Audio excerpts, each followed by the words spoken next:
Hindi na po muli tayo para paggamit sa gawain ng Panginoon.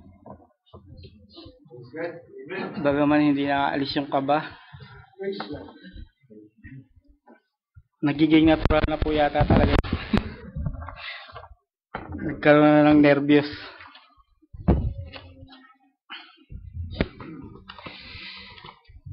Humingi po muna tayo ng paggabay, mga kapatid. Praise God, hallelujah. Dakilang Ama, muli po nagpapasalamat po kami, Ama, sa dakilang araw na ito na ipinagkaloob mo upang magkasama-sama muli kami sa isang pribilehiyong lugar na ito na ikaw po ang aming tanging kakasamahin, Lord God. Humihingi po ako ng paggabay sa iyo, Ama, sa pagtayo ko dito sa likod ng pulpito na ikaw po ang presensya mo ang siyang makita, Lord God. Ama, wala po akong alam sa mga bagay na ito. Humihingi po ako sa iyo ng paggabay ng kaunawaan, ng karunungan, Lord God, upang maihayag ko ng maayos itong naipreparang na exhortation para sa araw na ito, Lord God. Hindi po ako mahusay sa pananalita, Lord God. Ang tanging akin lang po ay ang makasunod sa kung ano ang kalooban mo, Lord God. Hindi po ako kasing galing ng mga kapatid ko na sa pananalita. Pero ngunit hindi po naman kami nagpapagalingan dito, Panginoon. Isa lamang po itong tugon kung ano po yung nais mo, kung ano po yung kalooban mo, Lord God, na makasunod po kami, Ama. Maraming salamat po, Ama, sa pag-iingat mo sa bawat isa na nakarating kami rito ng safe. Sa isang buong linggo na pag-iingat mo sa bawat isa sa aming mga hanap buhay, Lord God. Salamat po, Ama. Patuloy po na i-bless mo ang gawain ito, Lord God, hanggang sa magbibigay ng mensahe, Panginoon. Muli po, Ama, ang paggabay mo ay patuloy namin dinadalangin, pag-iingat mo. Sa iyo po ang kapurihan, karangalang, kaluwalhatian. Ito po mga pagsama at dalangin sa iyo, sa ngalan ng bugtong mong anak, Kristo Jesus, aming Diyos. Amen. Buksan po natin, mga kapatid, ang Bible sa Hebrew chapter 6 verse 13.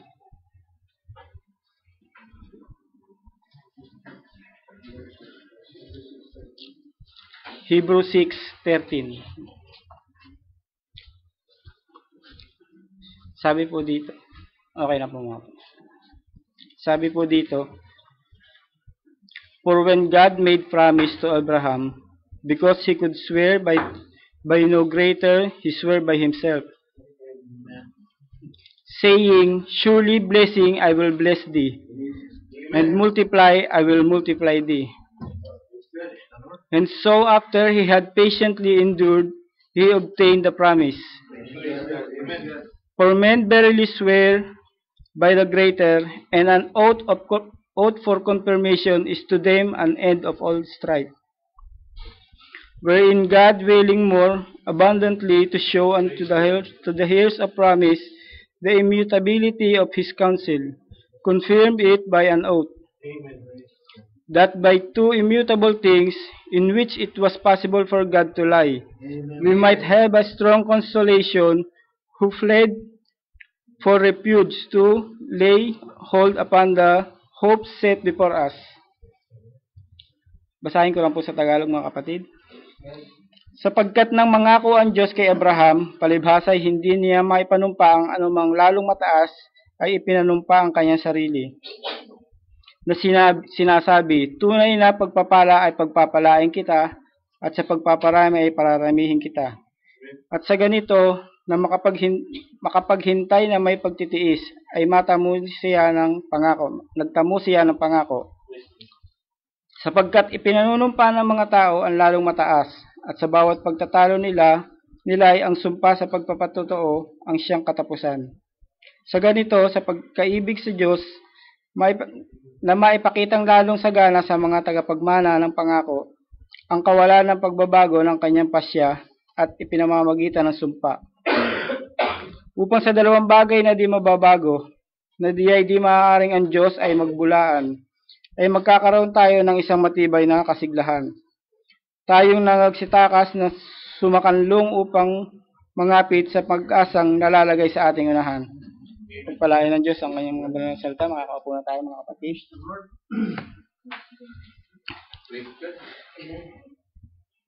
Maaari mga ilang ulit na po natin na nadinig itong mensahe na to, pero sabi nga po ng ating nakataas na kapatid, okay lang no, paulit-ulit. Salita naman ng Diyos ang ating binabanggit, hindi naman walang umay, kumbaga.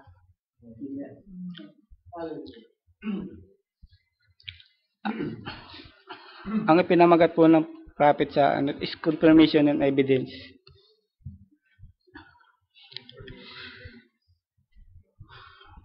Nervyos. Bago po akong magsimula mga kapatid, nais ko lang po magpasalamat sa Panginoon sa pag-iingat niya sa aking sambahayan, sa mga nagdadaang panahon, sa mga araw na nagdaan. Patuloy niyang iniingatan ang mga mahal sa buhay na nasa Pilipinas.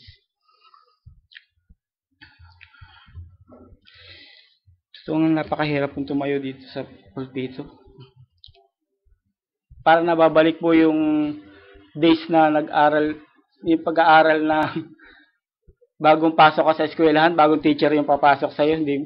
Yung kaba, sobra. Hindi mo kilala kung sino dadating yung teacher. Parang napakabagsik, talaga matatakot ka. Ganun po yung pumabalik yung mga memories ng pagtayo dito sa... Mabalik po tayo. As prophet said, it seems like that man always requires a confirmation or some sort of an evidence.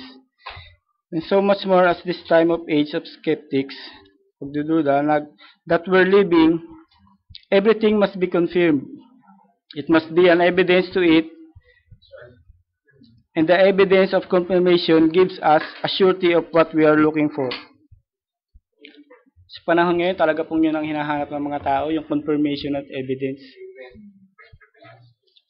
Dahil unang-una, hindi ka para pumasok sa isang sitwasyon na walang kasiguruhan, para kang pumasok sa butas ng karayom na hindi mo alam kung makakalabas ka ba. Yun po ang hinahanap ng mga tao sa ngayon, yung kasiguruhan. Sa dami ba naman ng mga nababalitaan natin ng mga tao na wala nang inisip yata kundi yung makapanloko sa kapwa. Walang ibang nasa isip na kung paano makakapanlamang sa kapwa. Kaya ang talagang hanapin mo is yung ebidensya na totoo nga itong tinutugon ng tao na to. Gaya na lang po sa pagbili natin ng mga property, mga sasakyan. Unang-una, hinahanap natin yung deeds para masabi natin na sa atin nga itong sasakyan na to. Sa pagbili ng sasakyan, hindi man natin nakikita yung sasakyan, wala man sa ating garahe, pero nakapangalan sa atin yung deeds, masasabi natin na atin to. Tayo ang nagmamay-ari nitong sasakyan na to. Yun yung confirmation na sa'yo yung sasakyan, hindi pag-aari ng iba dahil ikaw sa'yo nakapangalan. Gaya lang nung experience ko na, kasi nasa Batangas ako, yung kumpare ko nagtatrabaho sa yung bentahan ng motor, nagbebenta sila ng motor. Ngayon, palibasa, wala naman akong motor. Yung kumpare ko, inalok ako ng motor na, palibasa siya yung nag-CCI, yung mga motor na hindi na maituloy nung mga bumili yung pagbabayad, hinahatak nila. Inalok niya sa amin yun na kung gusto ko raw, nasa ganitong halaga lang, magdadaon lang ako. Hindi naman mataas yung presyo, pero pipili niya ako, palibasa, kumpare ko, pipili niya ako nung magandang klase, yung sariwa pa, kumbaga. Dahil siya yung alam niya kung ilang taon na ginamit eh. Sa madaling salita, pumayag kami mag-asawa. Okay. Ikinuha niya ako tapos nung idating sa akin yung motor, hindi ko masabi na akin na yun eh. Kasi wala pa yung pangalan ko dun sa wala pa akong pinanghahawakan. Ang hawak ko lang tangi yung resibo na ako yung nag down ako sa kanya, nagpatuloy ako. Yun lang, pero hindi ko masabing akin na yung motor. Hindi pa bayad, hindi pa kompleto. Palibasa nga, kumpare ko, siyempre, sabi niya, maghulog ka sa hindi, okay lang. Kumpare mo eh. Kumbaga na, pagtatakpan niya. Sumbalit sa tanong, matapos ko yung motor, saka palang nasabi ko na maaaring maging akin na talaga tong motor na to. Kasi sa Batangas, hindi naman ganun kahigpit yung, hindi kagaya sa Maynila na puro checkpoint, na kapag nadaanan ka ng checkpoint, hahanapan ka ng, bukod sa lisensya, hanapin ko ikaw talaga yung nagmamayari ng motor. May papeles na kaya lang, hindi akin nakapangalan. Maaaring pagka na-checkpoint ka, kukunin nila yung motor o kakakaso ka pa. Nung matapos, na binala kong dalhin sa Maynila yung motor, saka palang naiayos yung mga papeles na hindi ko na ipinalipat yung pangalan pinalitan ng pangalan ng may-ari, pero ang nangyari is ginawa na lang sila ng affidavit na ako na yung nagtuloy ng bayad ng motor. Sa ganung paraan, doon ko palang nasabi na akin talaga yung motor kasi meron na akong kasulatan na pinanghahawakan na pangalan ko na yung nakalagay. Maring hindi sa akin naka-address yung original na pangalan, pero ako na yung nagtuloy. Kaya sa ganung paraan, doon ko palang nasabi na akin na tong motor na to. Ganyan din po sa mga pagbili natin ng mga property, mga lupa. Kailangan na yung abstract deed na tinatawag para masabi mong ikaw nga nagmamayari nitong property na to. Dahil hindi mo pwedeng sabihin na sa iyo yung kalupaan na yan, wala ka namang maipakitang dokumento, wala ka maipakitang abstract deed. Kaya napakahalaga talaga ng isang deed, isang title, na pangalan natin yung nakalagay para ma-recognize kung sino talaga yung tunay na may-ari. Hindi po ba mga kapatid, napakahalaga ng isang pangalan na ano pa kaya yung isang dakilang pangalan na isang pinakadakilang pangalan which is ang ating Panginoong Hesus. Siya na yung confirmation and evidence na kung paano tayo, nandito tayo ngayon. May mundong ginagalawan. Isang pinakadakilang pangalan na walang iniisip kundi yung kapakanan ng kanyang anak, mga kapatid.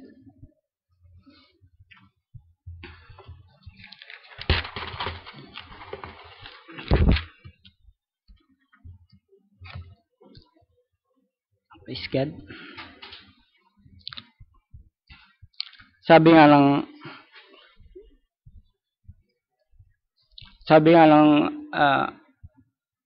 kasi nga marami mga na nag-aaway tungkol sa property.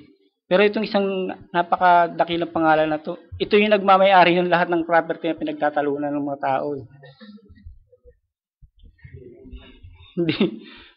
Hindi natin dapat pagtalunan dahil alam natin kung sino talagang nagmamay-ari nito.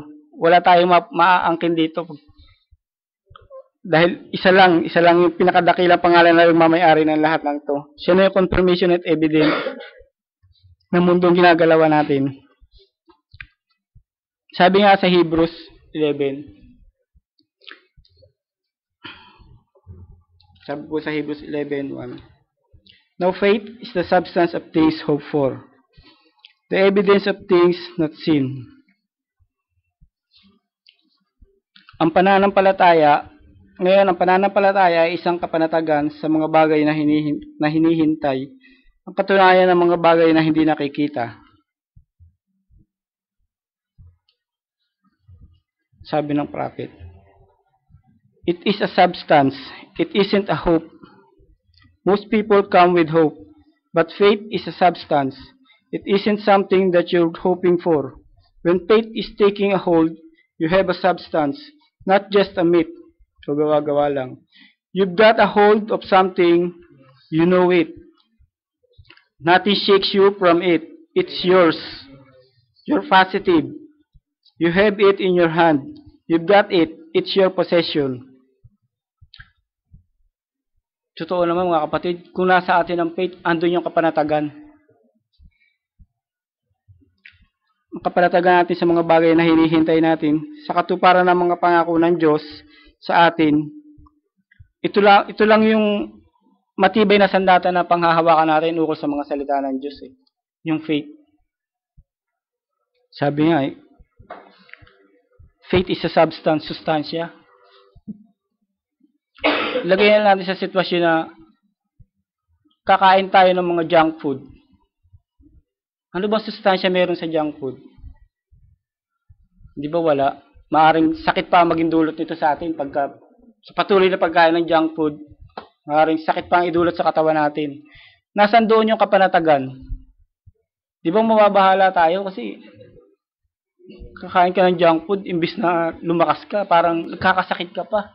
Walang kasustansya yung kakainin mo.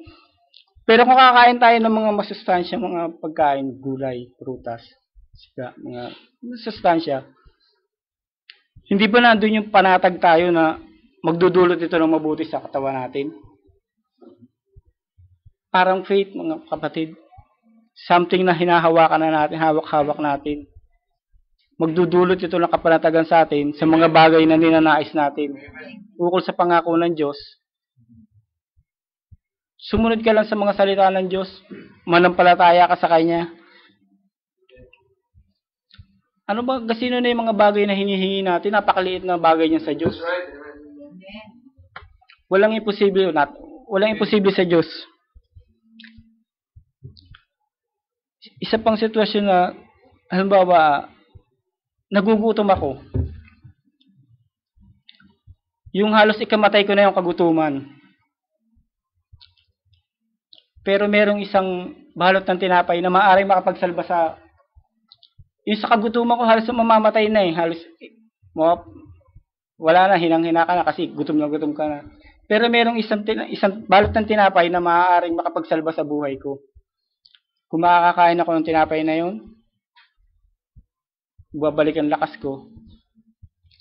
Ngunit yung halaga ng tinapay na to, sabihin natin 5 real. Wala ako ni kaunting halaga sa bulsa, wala akong maipambili kahit kaunting hindi ko kayang i-afford. Wala akong mai-afford na financial para pambili dun sa tinapay na yun. Dahil nga ako yung nanghihina, ako yung nagugutom, nadaanan ako ni Sister Ding. Siyempre, sa halagang 5 real, hindi ako pagdadamutan ni Sister Ding. Maaaring bibigyan ako si Sister Ding, baka mas malaki pa eh. Pero 5 real muna tayo ngayon. 5 real muna, sister. Mamaya na yung iba, sa ibang pati. binigyan ako ng pambili dun sa tinapay na yun. Siyempre, magiging ako na yata yung napakasayang tao kasi maitatawid nitong isang balot ng tinapay na to yung buhay ko. Nasa kamay ko na yung purchasing power para ibili nitong makakapagsalba ng buhay ko. That's faith, mga kapatid. Something na hawak-hawak na natin sa mga kamay natin. Kung paano na lang natin i-deliver, kung paano natin gagamitin. Kung paano natin paninindigan yung faith na pinanghahawakan natin. Kaya, napakalaking talaga na meron yung faith.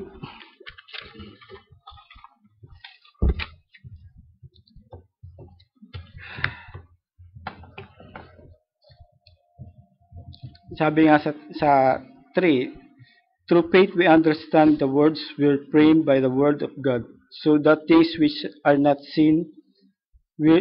seen will not made for things which do appear. Hindi man natin nakikita, hindi man, pero nandun yun eh. Sabi nga, meron nga isang may nabasa nga ako na joke. Isang joke sa teacher and the student, mga kapatid. Tinanong ng teacher yung mga estudyante. Sabi ng teacher, "Do you see God?" Kung nakikita daw ba nila yung Diyos? Sumagot na may estudyante, "Hindi." "Nahahawakan niyo ba ang Diyos?" Sumagot ang estudyante, "Hindi." Sabi ng teacher, "So, walang Diyos." Walang Diyos. Nagtaas ng kamay ang estudyante. Sabi ng estudyante, tinanong yung teacher, "Sir, do you have brain?" May utak ka ba? Yeah. Sumagot yung teacher, "Yes." "Nahahawakan mo ba yung utak mo?" "No." Sabi ng teacher. Sabi ng estudyante, "So wala kang utak." Ito ba? That's faith. Something na hindi natin nakikita, hindi natin nahahawakan, pero hindi natin nakikita eh.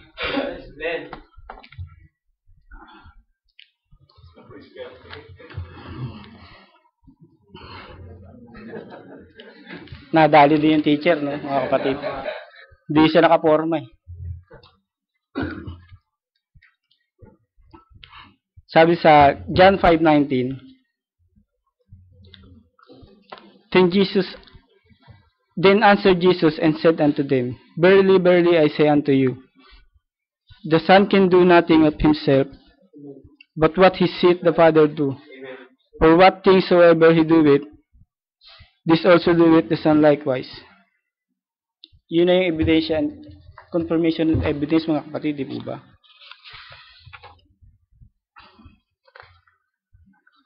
Scared.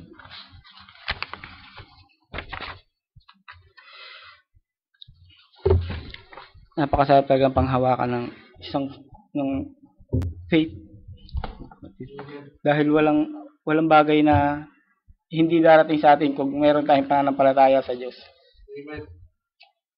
Sa lahat ng mga bagay na naisin natin, talagang kung magiging mabuti para sa atin, ipagkakaloob ng Diyos. Amen. Hindi para tanggihan tayo ng Diyos sa mga bagay na to.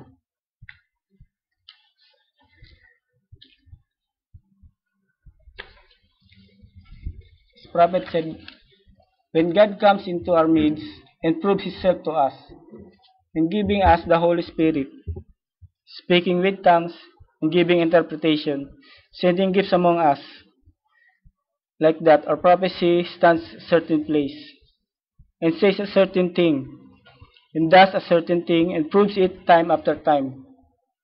Natutunayan niya sa atin. That it never fails. That should build us into a place that would give us a hold, that word. That wouldn't let it loose. It ought to be an evidence. Kapag sinabi ng Panginoon, talagang yun na yun eh. Hindi niya maaaring bawiin, hindi niya maaaring... Sabi nga eh, hindi naman magkakaroon ng isang bogus na pera kung walang original. Hindi naman maaaring yung bogus muna bago yung original na pinaggayahan, di po ba? Kailangan meron munang original bago yung bogus.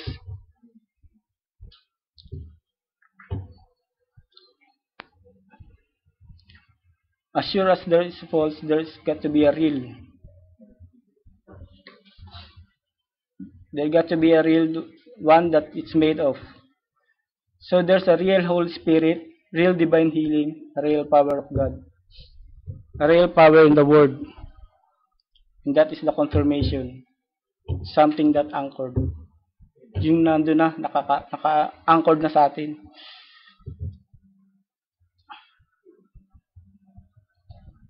It's good.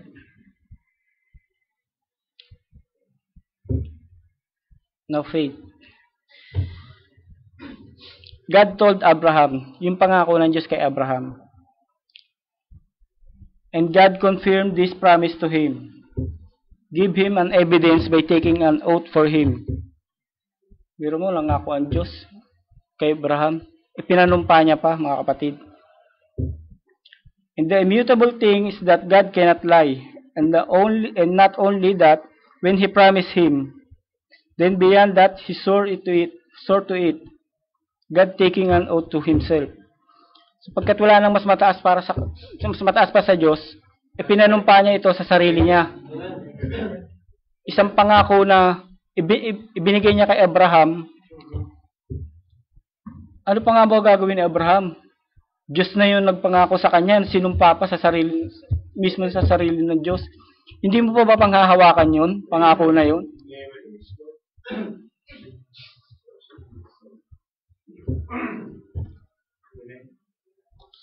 You've got to swear to someone greater than you, and there was no one to swear to greater than himself. So he swore to himself, and the promise was unto Abraham, to his seed after him, not seeds, but his seed. And Christ is the seed of Abraham, and we, being Christ, the life of Christ is in us, makes us Abraham's children, and the heirs with him according to the promise. Tayo bilang mga anak ni Abraham, tayo yung mga tagapagmana ng mga pangako ng Diyos.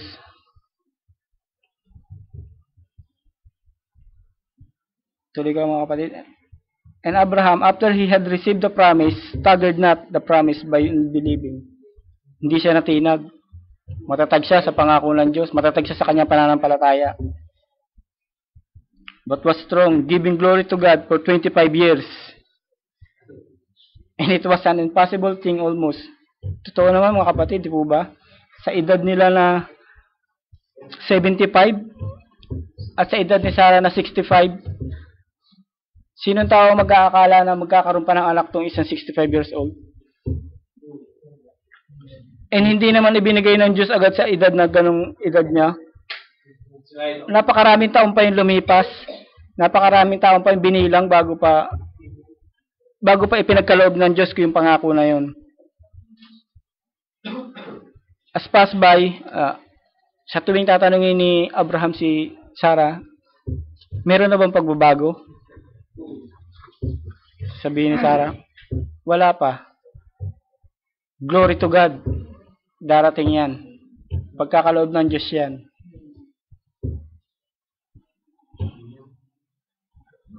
Sabi niya rito, there's no difference. Glory to God. We're going to have the baby anyhow. In the next 28 days, anything happen, honey? Not a thing. Glory to God. It will be greater miracle now because it happened last month. Yan nga, and the years passed by, patuloy na pinupurit, pinasasalamatan ni Abraham ang Panginoon. Dahil sa ipinangako niya, na alam niya na ipinangako ng Diyos ito sa kanya at ipinanumpa pa. Wala nang mas tataas pa dun sa Panginoon para sumumpa siya sa sarili niya na ibibigay niya, pagkakaloob niya itong pangako na ito kay Abraham. And then ipinagkaloob sa kanila itong pangako ng Diyos. Sabi nga hindi na pwedeng baguhin ng Diyos kung ano yung nasabi niya. Kung ano yung pinangako niya, yun na yun. Walang magiging pagbabago doon. Sabi nito, when God is brought to a decision, and that is the decision that God makes the first, has to ever remain the same. Because He is infinite. Amen. He's perfect, and His decisions are perfect. Kaya nga mga kapatid, yung isang kapanatagan, isang faith na pinanghahawakan natin na nasa mga kamay na natin, ito na yung kapanatagan na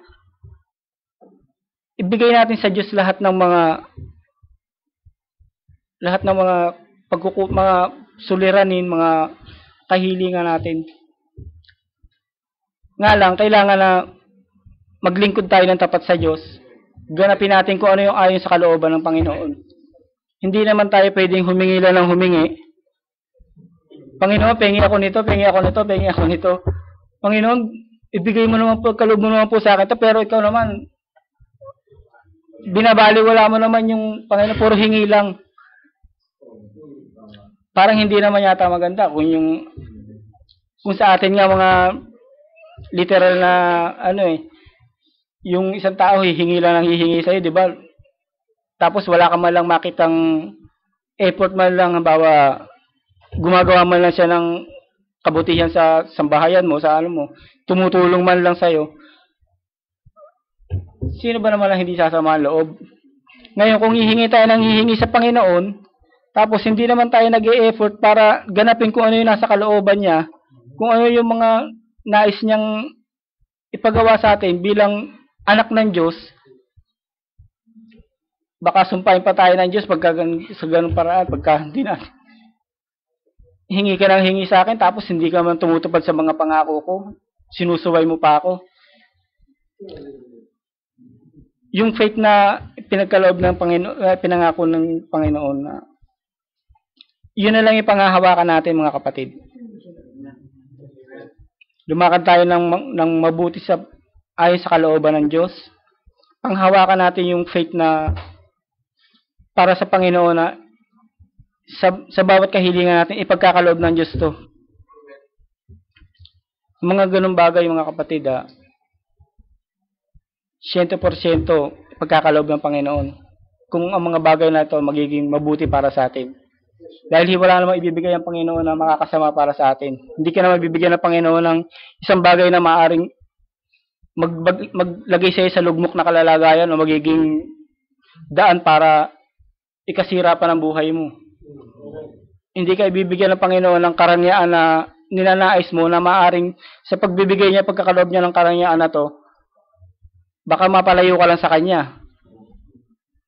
Kaya sa bawat hingi sa Panginoon, sa bawat dalangin, dapat sinasamahan natin ng matuwid na paglakad patungo sa Kanyang mga banal na salita. Salamat po, mga kapatid. Hanggang doon lang po tayo dinala.